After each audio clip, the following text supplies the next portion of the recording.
We need to have a talk about reboots and remakes. Now, contrary to some people, I think the controversy surrounding the ethnicity of the actors is unwarranted. I think if you want a faithful remake with Japanese actors, you can go watch the existing Death Note movies. Or fuck it, watch the series. It's still there and it's still amazing. So I totally defend Adam Wingard's choice to change the setting and the story for his version. It would have been redundant to make the exact same story again. However, I do not defend the changes he made. The changes made were dumb, and I think it's ridiculous to defend them purely on the basis that they're different. I understand that with adaptations, differences are made all the time. Look at the Batman movies, for example. But what Adam Wingard did was the equivalent of making a Batman movie where Batman uses his abilities to impress girls. Praising that for being new and different is honestly moronic. You could have done anything you wanted with the story, but the fact that you morphed these amazing characters into worthless, edgy versions of themselves is the worst decision you could have made. I think if you're making a new Death Note, you could have made it with totally new characters. Keep the note the same, keep Ryuk,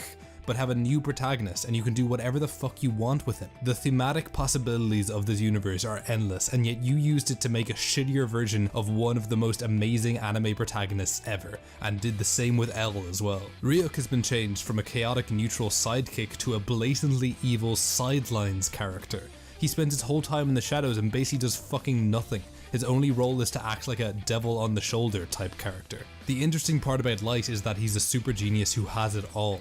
He's smart, he's handsome, he's charismatic. This man could make his way to the highest echelons of society and it would be absolute piss to him. He doesn't have enemies, yet he has this idealistic view of how the world could be. However, he's perfect to a fault. He is incredibly overconfident and believes himself to never be wrong. He believes he is the embodiment of justice and a literal god. By the time Ryuk shows up, he's already written hundreds of names in the note. He's incredibly passionate about his plan for the world and will stop at nothing to see it realized. In the series, he ends up actually killing his own father just to preserve his plan. This new Light is weak shit. He's not smart, he's unsure, and most importantly, he's aimless. He has to be told how to use the note by Ryuk, and when he uses it on his own, it's to impress a fucking girl.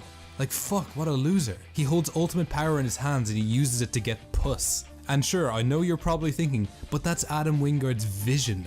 Unsure and insecure is more realistic to American teenagers, and impressing a girl would be something a teenager might do. Well yes, that's all fine and well, but then why call the character Light? If you want to make a new character that's more representative of the average teenager, then make a new character. Don't twist a perfectly good one. And also, there's a reason Light doesn't act like that in the series. It's because it's fucking boring. No one wants to see a teenager kill to impress some girl. You've taken an amazing premise and sucked the most interesting part out of it. This would have been a better story without the Light character. The girl in this is ruthless and aggressive, pretty much a wholly original character considering how little she resembles her anime counterpart. She repeatedly shows herself to be willing to kill anyone who gets in her way. Light, for the most part, plays the role of passive protagonist, getting swept along in the events without really taking a hard stance himself. The story being changed to being about edgy teenagers who feel misunderstood sure made a new narrative, but it undoubtedly made a worse one. I have no problem with him making a different story, but I do have a problem with how terrible the story he chose was. Also, making L a spontaneous and aggressive detective is totally in contrast to the calm and calculated series counterpart.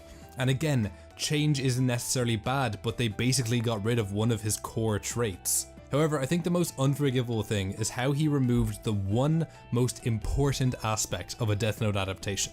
Change everything you want. Change the characters, change the Death Note's backstory, change everything. I don't care. But the film absolutely must have psychological warfare in it. The biggest and most interesting part of the series is watching two super geniuses trying to outsmart each other. They were never physically chasing each other, it was a game of cat and mouse going on in their own minds. It's like playing 5D chess right in front of each other. For this film to take out the psychological warfare and replace it with edgy teen emotions and love and shit is probably the dumbest choice Adam Wingard has ever made beside the choices to make all of his other films. This film is like Adam Wingard had heard the premise of Death Note but had never actually watched it. He took the idea of having a Death Note and instead of applying it to complex dilemmas of self and morality, he applied it to his own wish fulfillment as an edgy teenager wanting some pussy. The story wants to be different but never fully commits. Does it want to be a film that focuses more on what it's like to be in high school? It never really feels like he goes to classes or anything.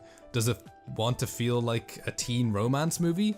The relationship is half-assed and unconvincing to say the least. Also, someone decided to change the note's default death from heart attack to random Final Destination bullshit. This not only makes the deaths needlessly over the top and gory, but it actually makes them less personal. In the original series, you'd write someone's name down and they would have a moment of panic as their heart ceased and they'd just end. Writing a name and then watching some person suddenly crumble and become nothing was much more horrifying than writing a name and a kid across the street bounces a basketball on a woman shopping, so he runs into the road and then a car swerves to dodge him and then another car swerves and hits that car, so a ladder on the top of that car slides forwards and cuts someone's head off. The shock of actually taking someone's life is instead replaced with cheap gore shock, and honestly, it's fucking pathetic. Everyone always praises Wingard for turning things on their head whenever he makes a movie. People act like he's done something groundbreaking and new, like he's inverted expectations, but it's always the same shite, a complete mess of a film. There's no statement here, there's no turning things on his head, it's not satire, it's just crap. Okay, now that I've established that this is a worthless fucking adaptation, I'm going to totally forget that the anime exists and review the film as if there were no source material and judge it on its own merits. Death Note 2017 was fucking terrible. What a surprise. Some people are acting like this is a genuine surprise, like they didn't know that Adam Wingard was capable of making bad movies. I don't even know where to start, this film is so shitty. The film is about a kid called Light Turner. Yep, that's his real name, that's what they call him. He gets given a Death Note, a notebook with the ability to kill anyone by writing their name down in it. He immediately uses this power to impress a cheerleader. I can't tell you. Okay. Do you really want to know?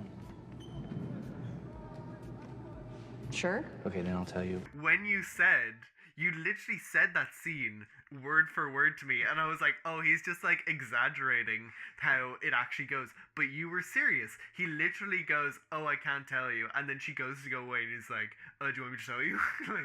like he just jumps into it. And I was like, I entirely thought that you were just joking about how fast this scene was and how he was just he just jumped into it, but it was real. And how shittily written that part was.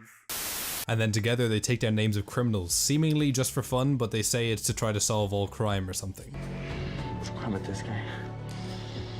He decides to take on the moniker Kira because it translates to light in Russian and Celtic. Kira. Kira? What does that mean? It actually means light in Russian and Celtic. Which A, it doesn't, and B, is fucking dumb. You know, in Russian, Kira can be translated to one the people look to, which they still could have used and it would have been even more applicable. In Irish, it just means dark-haired, which is what I'm assuming he means by Celtic. The film dances around a point without ever actually making one. The film appears to have an emphasis on peer pressure, with his girlfriend pushing him to kill more criminals, and at one point to kill his own dad for threatening them on TV, and Light refuses both times. So that's kind of the end of that. No point made. There's an additional emphasis on the fact that both Light and Mia feel misunderstood, and they want to help people and stay true to themselves while going through the change in their lives after coming into contact with the book. And again, this point goes nowhere. They kill some people, they don't kill other people, they run away from the law, and then it sort of ends. This is a big criticism I have with any of Adam Wingard's films. They never have any point, yet they play with the idea of having a point. Plot-wise, the film's kind of all over the place. The pacing is ridiculous. By the halfway point of the film, the detective pursuing Kira finds out exactly who it is. I'm not even joking, halfway. This immediately kills any potential this had to be an interesting cat and mouse type battle of wits between the wickedly smart L and the supposed to be smart Light. I say supposed to be smart in quotes because they want us to think he's some kind of genius by showing him doing people's homework at the start, yet nothing else that's shown in the film points to him being smart until the very end. Upon being confronted by L, he pretty much immediately admits to the fact that he's Kira. All tension gone. These two aren't on a level playing field.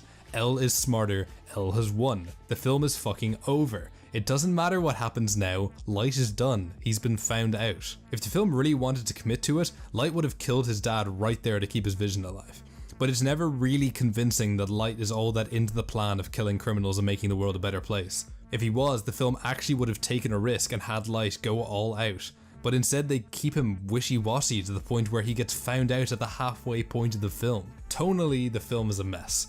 Pretty similar to Your Next, it tries to be taken seriously but gets so goofy in moments where you're not really sure if it's intentional. We had a little bit more creative license to follow Adam's true vision and make it more of a dark, edgier Death Note. In terms of directing, it seems like Adam Wingard watched Only God Forgives, then he watched Hot Fuzz, and then he watched a video about Dutch angles and then made this film. There are so many inexplicable directing choices that I can only chalk up to Adam Wingard being like, oh, I saw this thing being done in a film once, so I'm gonna use it here because I think it's cool. The neon, the whip pan transitions, and the single scene where he mounts a camera to his actor, like this only happened just this once and then it's never done again. What's the fucking point? And holy shit, the Dutch angles. I'm reminded of a Roger Ebert quote about Battlefield Earth, which is, the director has learned from better films that directors sometimes tilt their cameras, but he has not learned why. Honestly, if I made a cut out of this film that was just the Dutch angles, it would probably be about 40 minutes long. I actually just leave some footage running while I talk here. Just Dutch angles and nothing else. And I could probably just I could do this for the rest of the video.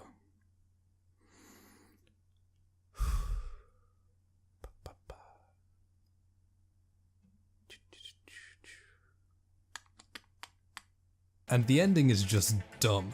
First off, Light does something that's blatantly much smarter than the way he's been displayed this whole film. Also, I figured the things that you wrote down in the note had to be things that affected the person's death. Like, you can't have her drop a page and it fly away and land in a fire. You could have her rip out the page and hold on to it and land in a fire herself, but I don't see why the note should have control over anything outside of the person involved. But secondly, I hate that the film ended on a cliffhanger.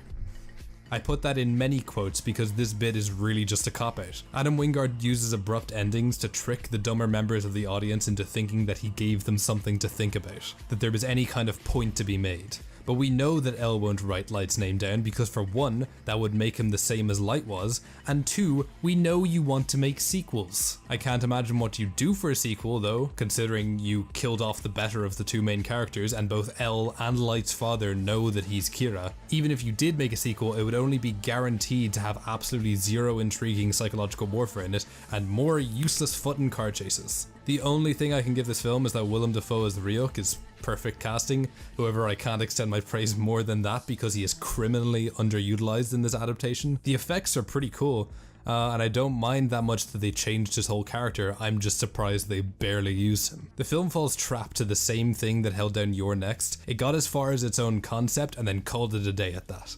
They decided that a decent concept is conducive to an entire good film and didn't bother to develop any points or themes past the surface level idea. The whole thing feels like a bad fan fiction where Adam Wingard just wrote himself as the main character. He took complex and interesting characters and watered them down to the point where they're unrecognizable tripe and then wants praise for being different. And yet you're still going to have people saying, oh, but it did something new. It's deliberately not the same as the source material. You know what else tried something new? Rings. I don't see anyone defending that film. A new idea is good and all, but if it's shit, then it's shit. Don't defend it purely on the grounds of it being something new. Again, change all you want. Change Ryuk, change the main character, change everything. But at its core, it should be about psychological warfare. It's supposed to be about two smart people fucking bashing their brains together. And when you take that away and turn it into one person figures it out and then they run after each other, fucking shooting guns and driving cars and falling out of Ferris wheels, it becomes boring. I was coy about it before because I was open to the possibilities, but fuck it. Calling it now, if Kong vs Godzilla goes ahead, it will be shit and people will still be surprised. All the predictions I made on Twitter came true, and when I called it an entire year ago that Adam Wingard didn't have the track record for either Blair Witch or Death Note to be any good, all I got was a lousy copyright infringement claim. And I just want to end this with a message to Adam Wingard, who's taken the time to fill his Twitter account with retweets of positive reviews to Death Note and calling anyone who disagrees trolls and referring to himself as an artist. Adam Wingard, your unwillingness to accept criticism is the reason your filmmaking abilities haven't progressed at all for years. You have never made a good film, and unless you take a step back and look past all the yes men you surround yourself with, then it's going to stay that way. Chalking up all criticism to just being disgruntled weebs obsessed that you didn't make it exactly the same is just naive. Proclaiming that they all simply don't understand that what you had to do is necessary is just dismissing the fact that you still made a poor end product. Good luck on your next film.